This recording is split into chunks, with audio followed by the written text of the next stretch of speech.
So, what's up? Good morning everyone, especially sa atin mga katrapaps. Andito ako sa La Pilipina, hinatid ko yung aking kapatid again sa kanyang eskwelahan.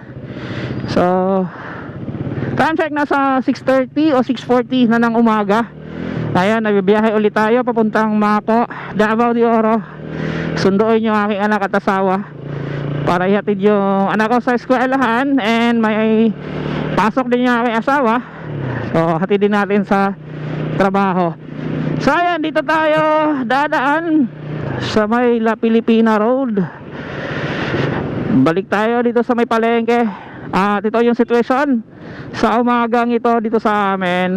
Good morning sa lahat po ng mga subscribers natin at mga sulit na taga-suporta sa ating video sa araw na ito. So, how's your day? Kumusta? So, yung aking camera, makikita nyo, medyo kitang-kita dito sa ibaba kasi binaliktad ko. I don't know kung maganda ang resulta kasi first time kong baliktarin yung aking camera para makita yung dito sa may ibaba, gaya ng ibang mga vlogger na ginagawa nila sa kanilang mga videos. Kasi parang mas maganda yung kuha ng video pag nakikita yung dito sa kamay, sa handlebar, at saka dito sa may panel ng ating motorsiklo. So makikita nyo medyo matraffic lang konti, at saka marami yung mga busy yung daan, marami yung nakamotor at marami yung mga tumatakbo ngayon sa daan kasi nga peak hours at saka pasukan, and marami yung naghahatid ng mga estudyante sa kanila eskwelahan. So ayan. So today nag-vlog ako, nag-motovlogging ako kasi mayroon ako gustong i-share sa inyo. So matagal-tagal din hindi ako nakapag-motovlogging again kasi medyo busy at saka marami lang pinagkakaabalahan.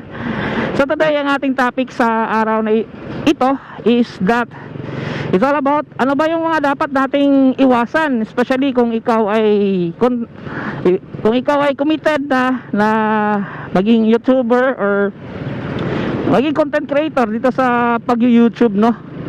Kasi sa mga bago, hindi nila alam ito, although mayroon namang may alam na talaga, especially sa mga matagal na din nag-YouTube, alam nila ang mga bagay na ito. Pero kung ikaw ay isang YouTuber or bago pa lang dito sa pag-YouTube, panoorin mo ito hanggang dulo. Baka may matutunan ka sa mga pinagsasabi ko o sasabihin ko sa video na ito. Baka makatulong, di ba? Ouch! Especially na sa mga katulad ko na nagmomotovlog or mga baguhan pa lang sa paggawa ng mga content dito sa YouTube. Napaka-importante malaman natin ito kasi nga lalong-lalo na kung ikaw ay monetize na sa YouTube channel mo, para maiwasan mo yung pagka-demonetize. Ito sa akin is true experience kasi ilang beses na din akong na-demonetize sa YouTube, at sa awa ng Diyos 3 beses akong na-demonetize at 3 beses din ako at least nakabalik sa pag-YouTube, no, sa monetization. Marami yung mga YouTuber na na-demonetize na hindi na nakabalik. At least ako nagawan ko ng paraan at saka nakabalik, di ba? Kaya hindi consistent yung ibang mga ginagawa ko dahil nga sa ilang beses ako na-demonetize at nag-i-explore ako ng mga bagay-bagay na mga content. But ayun, kailangan ko i-share sa inyo, at least meron kayong idea na maiwasan yung pagka-demonetize. So gusto niyo bang malaman? So huwag niyo kalimutang mag-like sa video na ito, mag-comment kung anong masasabi nyo, and also pa-share din ang aking mga videos o panoorin yung mga ibang mga videos ko dito sa aking YouTube channel. At kung bago ka pa lang dito sa aking mga videos, don't forget to like, no? Gaya na sabi ko, to like, comment, share, and also subscribe kung hindi ka pa nakasubscribe, and click the bell para updated kayo sa mga bago natin i-upload at mga bagay-bagay na mga vlogs natin dito sa YouTube channel o mga post din natin dito sa YouTube channel. So yan, pinakauna kung ma-share sa inyo na dapat nyo iwasan, especially dito sa YouTube, is yung sub to sub. Okay, marami pa rin yung gumagawa ngayon dito sa YouTube, no, yung sub to sub, yung pag pag sub to sub sa mga YouTuber din na hindi safe yung ginagawa nila. Ako saan nagko-comment sila ng word sub to sub or subscribe or support me. So anong nangyari? Sira yata yung sira yung traffic light dito, di gumagana ng maayos. So ibig sabihin, antayin na lang natin yung sa kabila na mag-end, tapos dito na. Tama ba? So dito sa harapan namin isira, hindi gumagana ng maayos. So 3, 2, 1. So pag 1 na, so dito naman siguro go. Tara, let's go. Sira pa rin. Ano nangyari?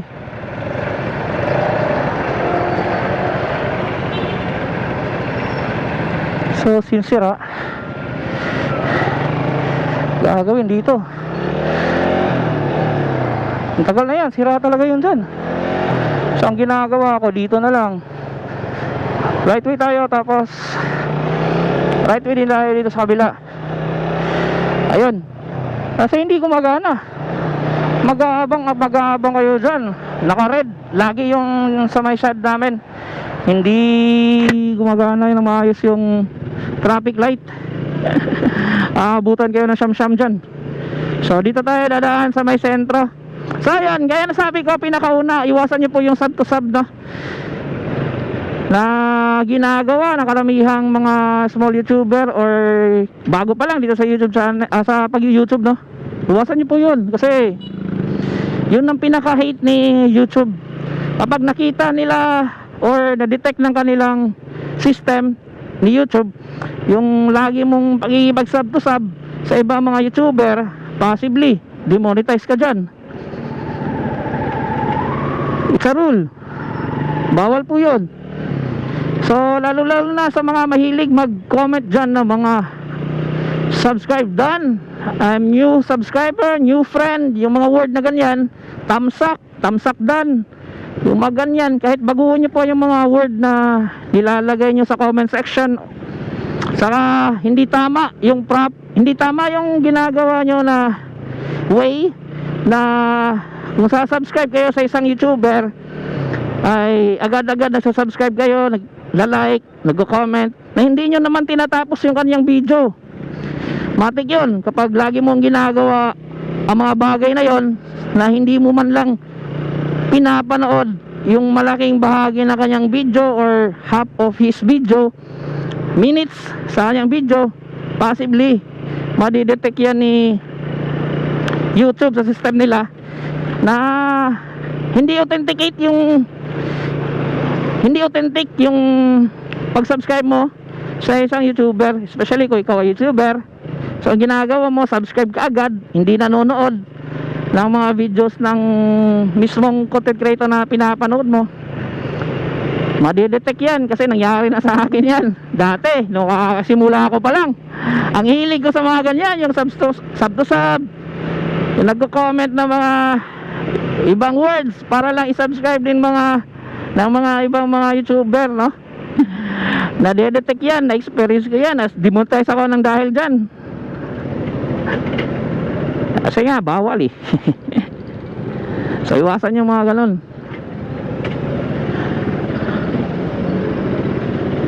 Okay, una tayo ng konti, pero dito tayo. Let's go. So, dito naman na traffic light is walang numbers. So dito sa ilalim ng flyover, parang seconds lang siguro yung pagpalit ng mga traffic lights dyan, magkabila ang side. So ayan, yun ang pinakauna, no? Iwasan nyo po yung sub to sub, iwasan nyo po yung mga ganyang gawain, kasi darating yung araw na madedetect yan ni YouTube, especially kung ikaw ay bago pa lang na monetize. Baka bigla ka na lang ma-demonetize, kasi ayaw ni YouTube yun. Pangalawa, so napaka-importante din ito, yung gumagawa ka ng mga videos pero hindi naman sa'yo, kumukuha ka ng ibang videos dyan, kahit sa Facebook mo kunin yan, kahit sa Instagram, or kahit sa TikTok mo pa yan kunin yung mga videos na hindi sa'yo. Matik yan. Malapit ka rin yan sa danger zone, no, ng pagka-demonetize. Kasi bawal na bawal po yun, yung gumagamit ka ng hindi sa'yo na video, especially kung makita yan ng may-ari na ginamit mo sa videos of i-upload mo sa YouTube, tapos nakita ng mismong may-ari, ay patay ka dyan. Lalong lalo na kung nagalit saka ni-report ka, ayun, matik yan, demonetize ang kalalabasan mo dyan. Pero mayroong paraan dyan kung paano mo yan gagawin. Kasi ako, gumagamit din ako ng ganyan. So makikita nyo din sa ibang mga videos ko, meron ako mga ganyan, pero may paraan.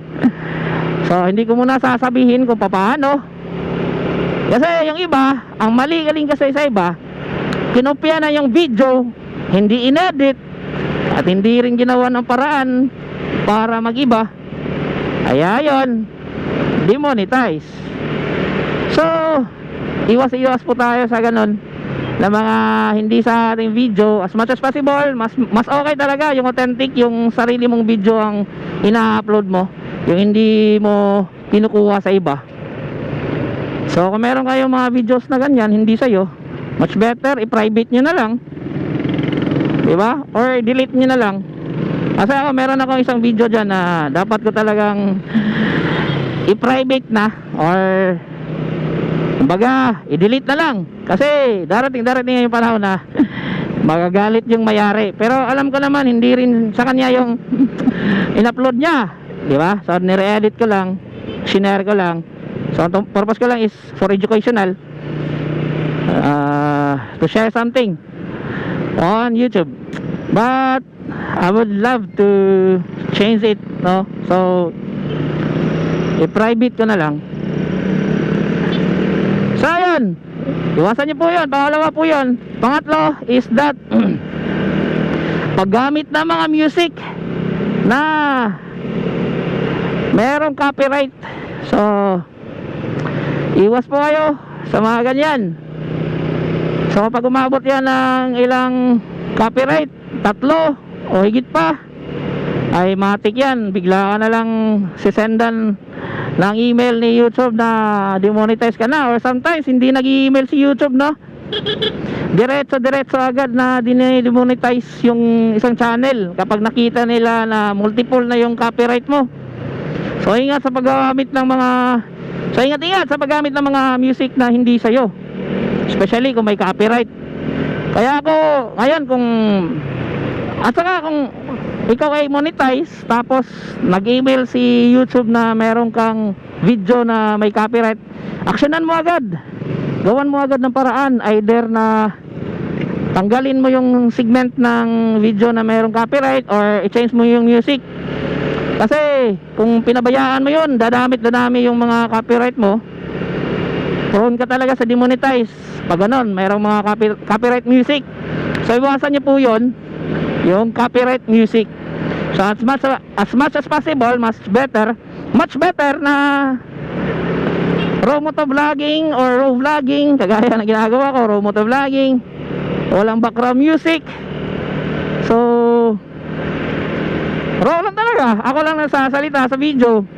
So hopefully klaro yung mga pinagsasabi ko ngayon, at naririnig nyo ng maayos yung boses ko, kasi sometimes nagja-jam yung aking external mic na. So ayan, Copyright music, iwasan nyo po yun. Paggamit ng mga music na mayroong copyright. Pangatlo yun. Pangapat, so through experience po, iwas kayo sa mga reaction videos, no?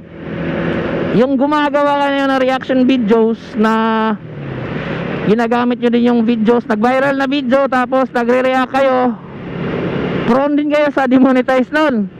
Although sinabi na pwede namang gawa ng paraan, sa tamang paraan para hindi kayo ma-demonetize, huwag kayong umasa ng ganun kasi darating ng panahon na yung taong ginawan mo ng reaction video or yung video na hindi sa'yo ginawan mo ng reaction video, maaari ding ma-demonetize, lalong lalo na kapag nagalit yung may-ari ng video.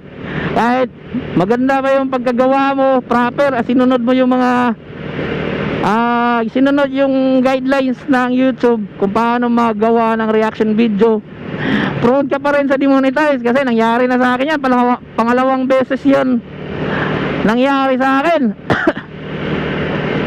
Yung una malala kasi demonetize talaga ako, almost 8 months o a year halos yata ako demonetize dahil doon matagal ako naka-recover that time na reaction videos, dahil yun sa isang sikat na vlogger na kamote na ginawan ko ng reaction videos.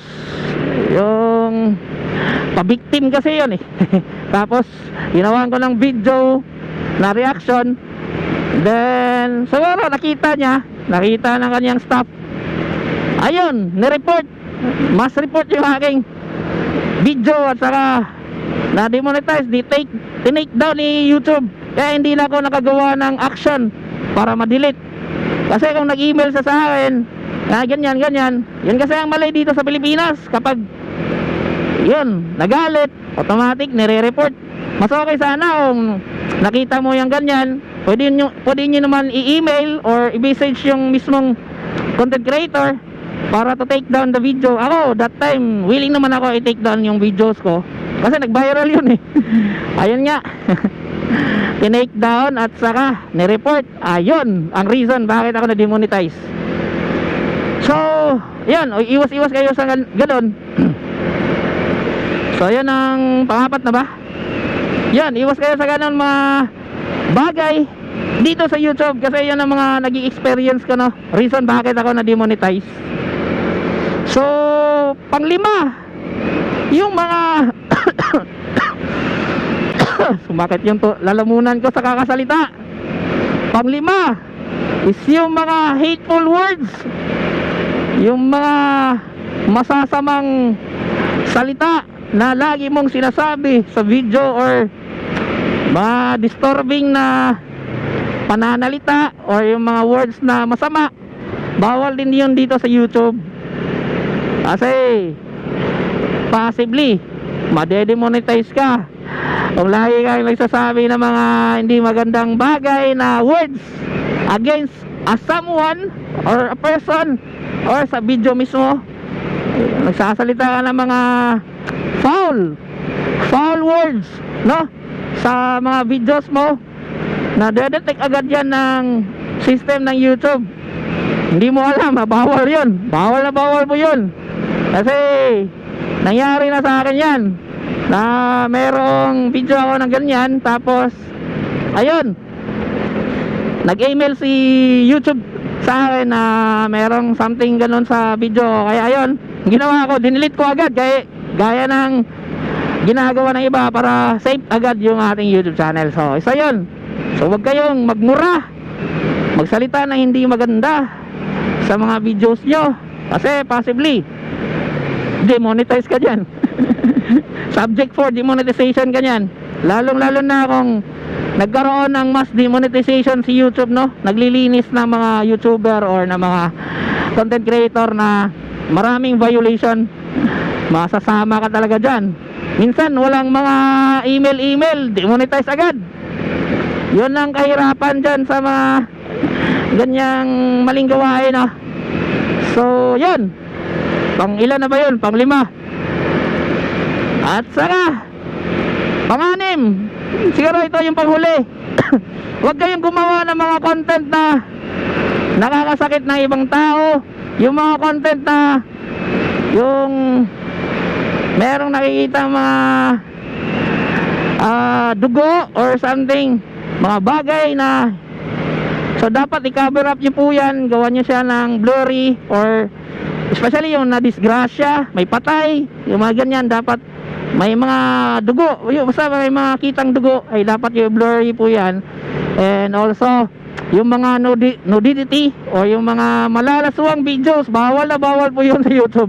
So iwasan nyo po yun para hindi kayo mo-demonetize. So yun ang mga tips ko para sa inyo. So dito na ako sa Mako, and hopefully meron kayong natutunan sa mga video, sa mga pinagsasabi ko, no, sa mga bawal dito sa YouTube, lalo na sa mga baguhan pa lang dito sa pag-YouTube. So once again, I am Rod Fishbiz Duck.